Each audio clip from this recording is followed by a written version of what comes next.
L'invité du jour est Abdoul Karim Bandé, le directeur général du cabinet Salomon Conseil. Avec lui, nous parlons aujourd'hui du pouvoir, de la confiance. Bonjour et bienvenue à vous. Merci, bonjour. Alors, avant d'aborder la thématique du jour, question d'actualité, on regardait la une des journaux ce matin. Qu'est-ce que vous pensez de l'adoption justement par l'ALT de la réduction du nombre de jours fériés et chômés par an au Burkina? Je crois que ça va de soi, que ce soit dans une famille, dans la vie d'un individu, d'une entreprise. Lorsque nous passons par des moments difficiles, le seul levier pour tenir, c'est de réduire ses charges. Voilà, il faut compresser, il faut réduire les charges pour tenir et attendre la meilleure période pour repartir. Donc pour moi, c'est tout à fait normal que dans un contexte comme celui-là, le souci soit véritablement de réduire au mieux les coûts et d'encourager la productivité et l'effort. On ne peut pas s'autoriser à perdre du temps, à gaspiller des ressources. Donc pour moi, c'est tout à fait normal et je salue le gouvernement pour cette action. Et j'encourage tous les Burkinabés à y participer parce que ce n'est qu'en travaillant. Les autres n'ont pas fait autre chose, hein. Ils ont travaillé. Les Chinois, ça ne connaît pas le repos, ça travaille. Et c'est parce qu'on travaille qu'on est productif et que nous allons laisser un héritage aux enfants de nos enfants. Moi, je crois qu'il faut retenir que ce qu'on fait aujourd'hui, là, ce n'est pas pour nous. Parce que si on pensait qu'à nous, on ne pourrait pas. C'est trop difficile. Mais si on arrive à se focuser sur les enfants, le pays que nous allons céder, et après nous, on va se rendre compte que nous sommes en train d'abattre un travail pour que nos enfants vivent mieux. C'est un sacrifice qui, de mon point de vue, vaut la peine. D'accord. Alors, à travers notre émission aujourd'hui, on aborde la thématique du pouvoir de la confiance. Pourquoi déjà ce choix de thématique pour nos auditeurs et téléspectateurs? Je pense qu'il est en cohérence avec ce qu'on a dit à l'émission dernière par rapport au discours du chef de l'État. J'ai beaucoup parlé de crédibilité. J'ai dit il y a des indicateurs. Ouais, lorsque vous êtes en lien avec une personne, vous lui faites confiance ou pas? Mais qu'est-ce qui fait que vous faites confiance à quelqu'un? Comment vous, en tant qu'individu, en tant qu'organisation, en tant que dirigeant, peu importe l'entité économique, comment vous faites pour que les gens vous fassent confiance? Parce que la confiance, c'est le fondement du business. Vous voyez, dans les temps anciens, il n'y avait pas de contrat. Les accords étaient verbaux. Une poignée de main suffisait pour dire on est bon. Et quand on donnait la parole, on allait jusqu'au bout. Dans notre tradition, on n'avait pas besoin de signer des papiers parce que la parole donnée était largement suffisante. Est-ce que c'est vrai aujourd'hui? Alors comment faire pour retrouver cet équilibre, pour retrouver cet état nécessaire à l'activité, à la productivité, au leadership, au management? Donc voilà un peu pourquoi on parle de ça ce matin. Et nous commençons l'année et c'est important si vous voulez être très productif dans la durée, de créer des relations de confiance. Que ceux qui sont en face de vous fassent confiance et que vous soyez aussi capable de mesurer, de lire la confiance que les autres sont censés mériter de vous. Beaucoup se disent qu'ils comprennent très facilement l'expression confiance. Comment est-ce qu'on la définit? Alors c'est très compliqué d'ailleurs. On a posé la question à quelqu'un, on ne peut pas mettre de mots aussi. Je vous demande, on sort dans la rue, on fait un micro-trottoir, c'est quoi la confiance? Vous allez voir, les gens savent ce que c'est, mais ils ne peuvent pas mettre de mots dessus.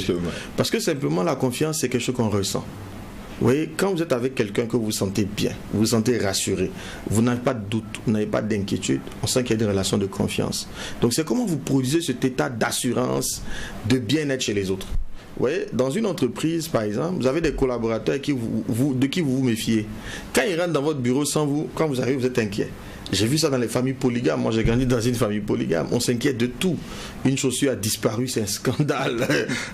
Vous voyez, parce que c'est vraiment fondamental, la confiance. Et c'est le fait de produire chez les autres des a priori très favorables. Quand ils sont avec vous, quand vous leur demandez quelque chose, ils ne doutent même pas de votre capacité à faire ce que vous dites. Et c'est extrêmement important à tous les niveaux. Dans l'éducation des enfants, dans la relation de couple, dans l'entreprise en tant que manager, dirigeant, chef de service, tout ce que vous voulez. Un gouvernement face à ses gouvernés, c'est fondamental de créer un rapport de confiance. L'autre réalité, c'est que pour inspirer la confiance, il faut avoir une certaine dose de crédibilité. Et là, je nous ramène un peu à la précédente émission.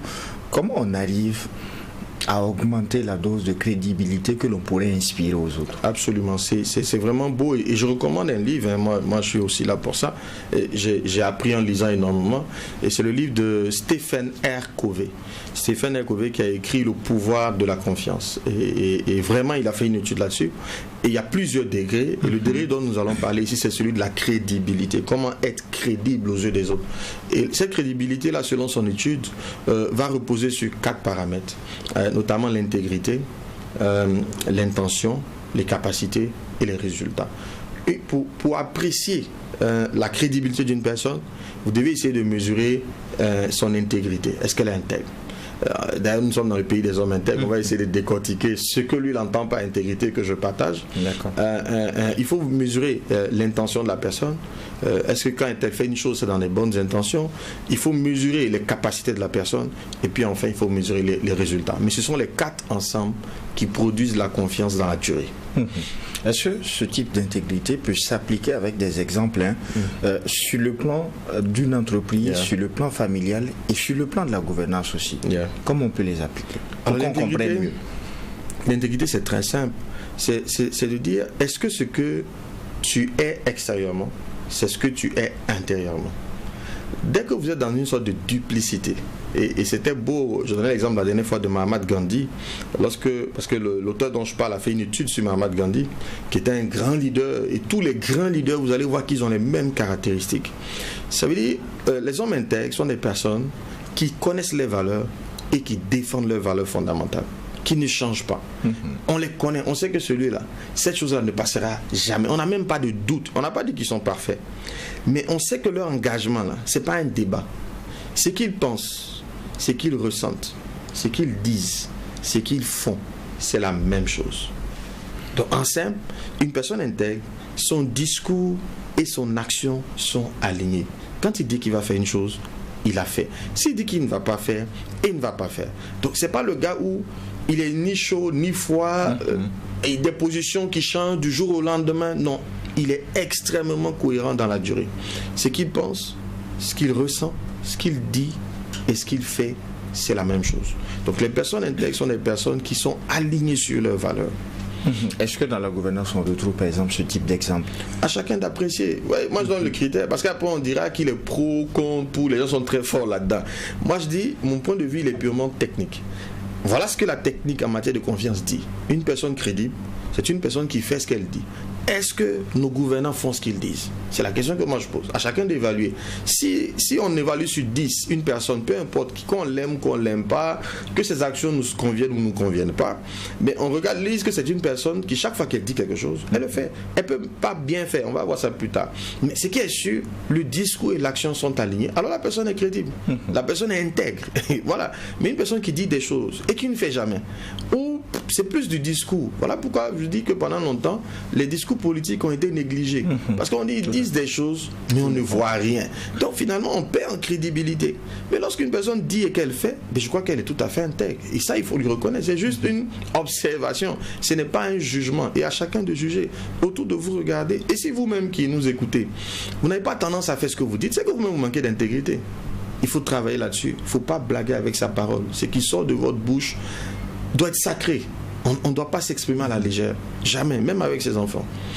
Justement, avec ses enfants, dans le cadre familial, quelle est l'importance du degré d'intégrité qu'un parent doit assumer? En fait, il n'y a même pas de limite. Il faut être le plus intègre possible. Il faut être le plus... Imaginez les enjeux. Pour certains, c'est peut-être amusant pour motiver un enfant de lui dire si tu es parmi les 5 premiers, je t'offrirai ceci. C'est ça. Et lorsque l'enfant atteint ce niveau, finalement, il se rend compte qu'il n'a pas son cadeau. Et vous savez ce que les enfants disent à leurs parents dans ces cas-là?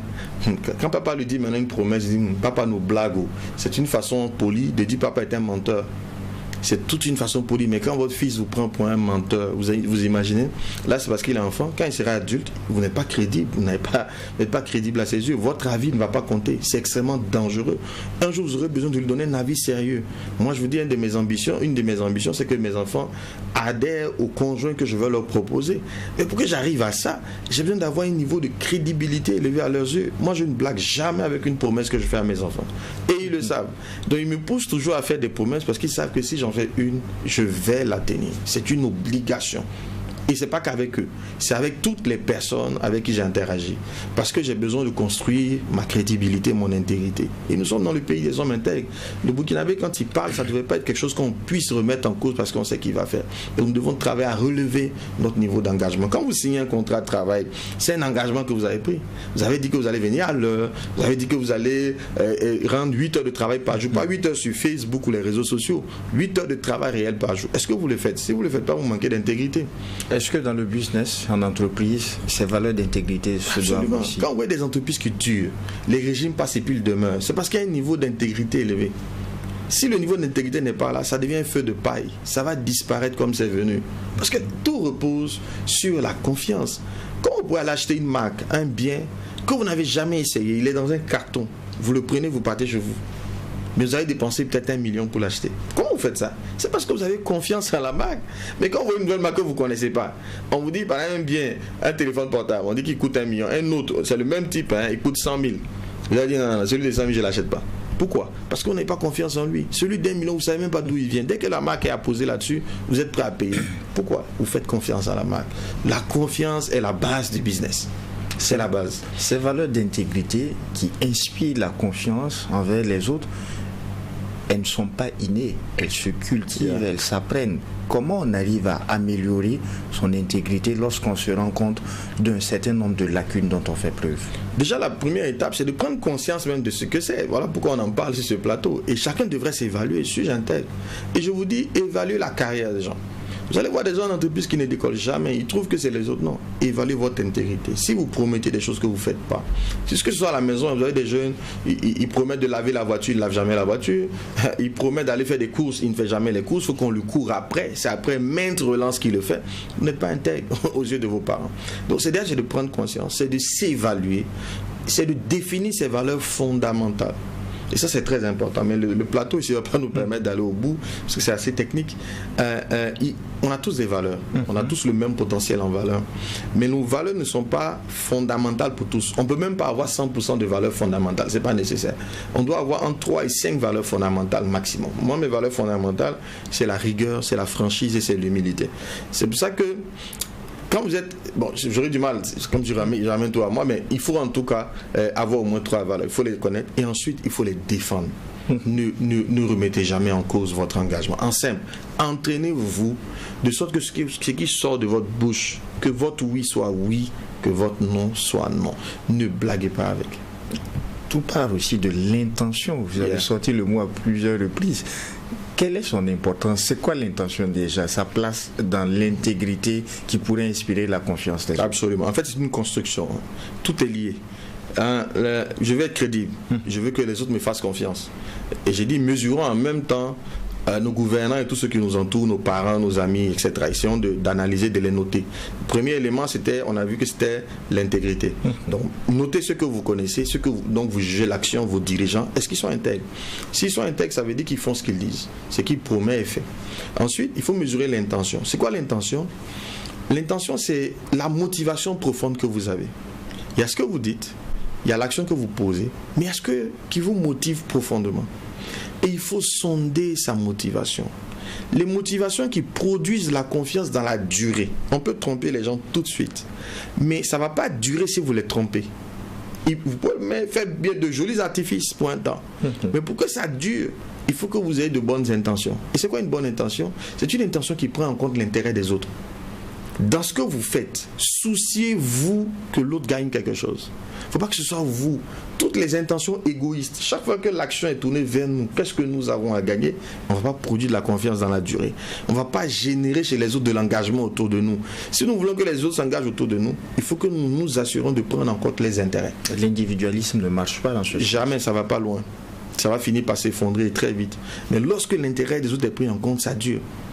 Et c'est tout l'intérêt des entreprises. On pense que les entreprises sont là juste pour faire de l'argent. Non, elles se soucient de l'intérêt des autres. C'est pour ça qu'elles mettent beaucoup d'argent en recherche et développement pour améliorer les solutions. Leur préoccupation première, c'est d'améliorer la vie des autres. Donc elles prennent l'intérêt des autres. Et c'est parce qu'elles répondent aux intérêts des autres que les autres leur donnent leur argent en retour. Mais vous ne pouvez pas avoir une entreprise, vous ne répondez pas aux intérêts. Tout ce qui vous intéresse, c'est gagner de l'argent, ça n'ira pas loin. Prenons un mécanicien ou tout ce que vous voulez, qui ne se préoccupe que de gagner de l'argent. Vous allez une fois, il répare votre voiture. Quand vous venez, mais il y a un problème, il ne reconnaît jamais, il cherche toujours des excuses. Vous allez repartir encore? Non, bien sûr que non. Mais quand vous voyez celui-là qui... C'est comme dès que vous l'appelez, il réagit, non, il y a un problème, non. Ah, je suis désolé, votre journée a été gâchée à cause de moi. Il reconnaît qu'il vous a fait du tort, il se préoccupe de vous. Vous allez lui faire confiance. C'est aussi simple que ça. C'est l'intérêt qu'on porte aux autres qui fait qu'ils se mobilisent pour nous. C'est la loi de donner et de recevoir. Il faut donner. Donner, c'est se préoccuper réellement des autres. Donc, évaluer encore les gens qui nous entourent, évaluer l'action gouvernementale. Est-ce que l'intérêt général est pris en compte?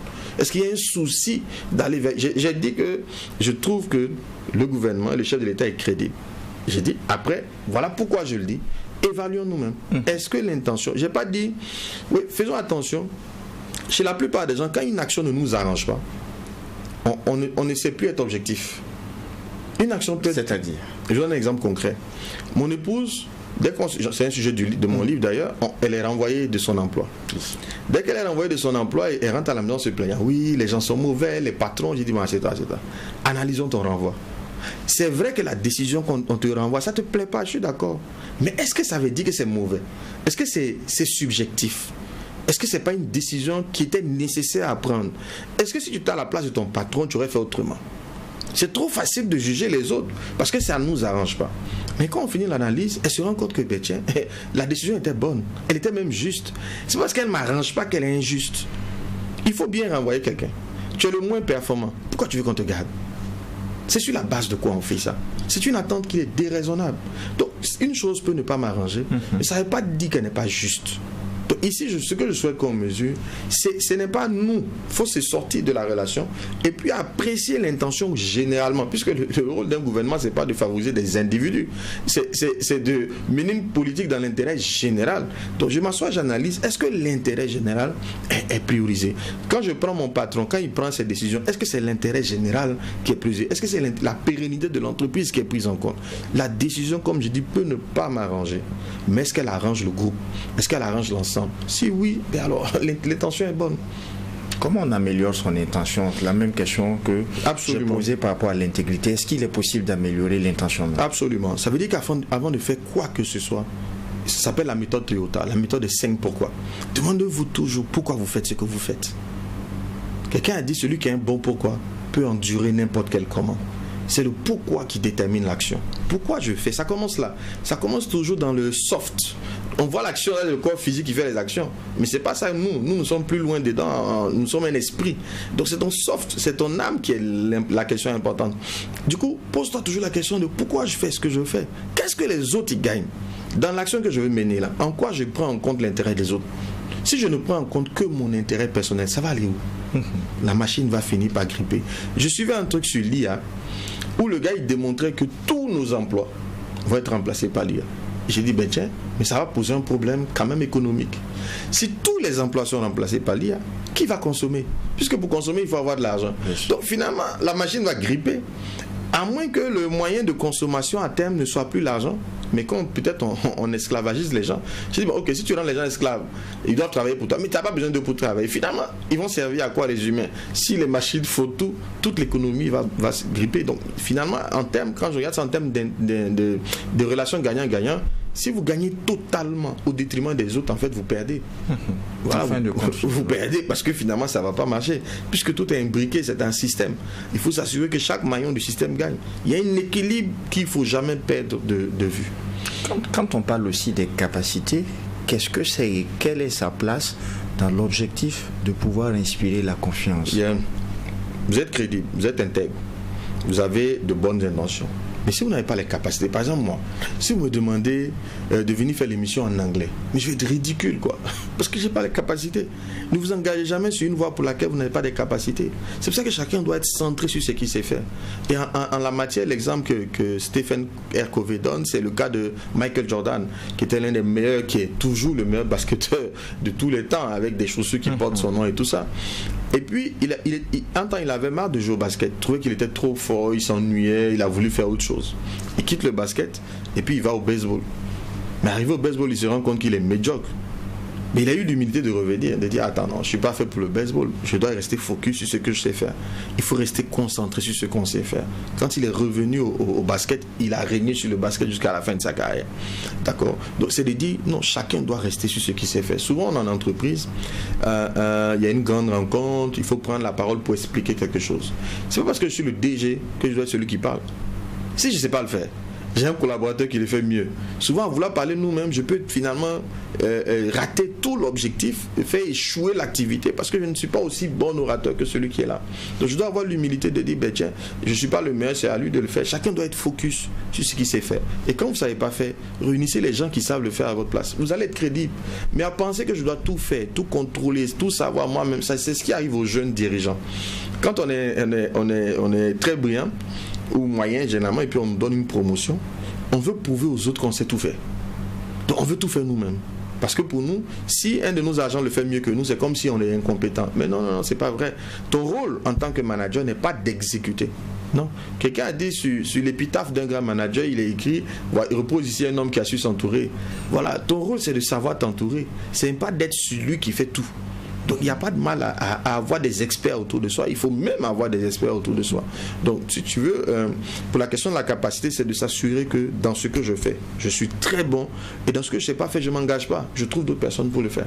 3 minutes de temps d'antenne, mais comment vous pouvez permettre à nos auditeurs et téléspectateurs d'améliorer leur capacité? Il faut travailler, il faut s'entraîner. Tu as appris à lire, ce n'est pas en dormant. Hein. C'est parce que tu as fait A, B, C, depuis le CP1, on nous a bombardé. On a dû apprendre par cœur. Oui, il faut s'entraîner à apprendre.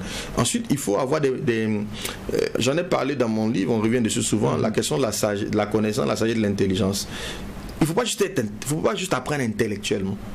Et ça, c'est le problème de nos jeunes. Focuser sur l'obtention du diplôme. Non, il faut avoir de la connaissance. Et la véritable connaissance, là, ça fait mal d'apprendre. Souvent par moment, pour apprendre, il faut parfois même remettre en cause tout son système de croyance. C'est très compliqué de remettre en cause son système de croyance, ses certitudes. Est-ce que la connaissance sans diplôme n'est pas aussi un frein à l'épanouissement? Ça dépend de l'environnement dans lequel on est. Si on est entrepreneur, c'est très peu utile. Voilà, mais si on est... Pas la connaissance n'est pas peu utile, on parle du diplôme, c'est clair. Hein? Bien sûr, je vous dis que vous prenez nos ladji. Mais souvent, on ne se rend même pas compte que souvent ils ont des masters en arabe. On pense parce qu'ils ne parlent pas français, ils ne sont pas intellectuels. Ça n'a rien à voir. Il y en a qui ont appris l'arabe, ils lisent en arabe, ils font des recherches sur le net en arabe, mais ils ne parlent pas français. Et puis il y en a qui n'ont même pas fait d'études ni en arabe ni en français, mais ils apprennent. Apprendre n'a rien à voir avec le diplôme. Le diplôme, c'est nécessaire. Il vient juste prouver que vous avez appris des choses. Mais si vous avez un diplôme qui n'a pas de connaissances associées, ça ne sert à rien. Voilà. Mais c'est d'abord d'apprendre. Il faut vraiment apprendre. Maintenant, lorsqu'on est employé, on est dans une entreprise, le diplôme va devenir nécessaire. Parce qu'il y a des règles, il faut bien justifier quand on vous donne un poste. Voilà. Et ça, c'est nécessaire d'avoir. Mais le diplôme doit toujours être associé à de la connaissance. À la connaissance. In fine, quand on arrive à avoir une idée du pouvoir de la confiance, de ce qu'elle requiert, l'intégrité et tout, on se dit que c'est parce qu'on recherche un résultat. Yeah. Quel est le résultat? Quelle est la place du résultat? C'est le dernier paramètre. Vous êtes intègre, vous avez de la bonne intention, vous avez la bonne capacité. Mais si vous n'avez pas de résultat, on ne va pas vous faire confiance. Et là encore, regardez autour, regardez ce qui se fait. Est-ce qu'on a des résultats ou pas? Pendant des années, on a dit qu'on ne pouvait pas acheter d'armes. On voit des armes qui rentrent en pagaille. Oui, on va dire que oui, on n'a pas encore fini de gagner la guerre. Mais quand même, on sent que il y a beaucoup plus d'efforts. Il y a des jalons. Parce que le résultat, à terme, il n'est pas évident à atteindre.